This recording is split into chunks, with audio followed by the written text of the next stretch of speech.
This is Tim Blecky. I'm the managing partner of Blecky & Tappan, and I'm here with my colleague Michael Waddington out of Miami, Florida. And I want to talk about a book that you put out, Mike, that's done extraordinarily well. It's a bestseller. It's called Pattern Cross-Examination for Sexual Assault Cases. This is an extraordinary book. You can see I have it on my desk. I've got it all tabbed out. There's a lot of highlighting in here. I've been practicing law, Mike, for over 15 years now, coming on 17 years. This book is really the first of its kind.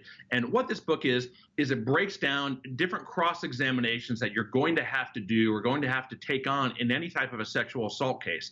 That can be a victim who made, an alleged victim who made a fresh complaint. That can be the cross-examination of a DNA expert. It could be the cross-examination of a counterintuitive expert. There are extraordinary cross-examinations in this book.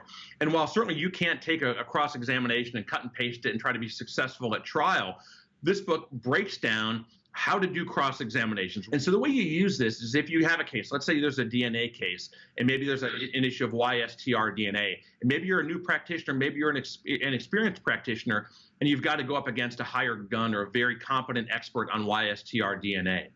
You can go to this book and kind of figure out what YSTR DNA even is, and then look at how to build some of the cross-examinations, some of the topics, and then use that to bullet point and create your own chapters and to do cross-examinations yourself. This book will give you new ideas. It'll give you fresh ideas. It'll make you think about things maybe you didn't think about before. And most importantly, as a practitioner, it's going to help you elevate your game in the courtroom and give you the ability to better represent your clients. Even myself, who's been practicing for over 15 years, I've done, I think, 200 plus jury trials. I read every cross-examination in this book, and I saw some things I hadn't seen before, and it's helped me elevate my game.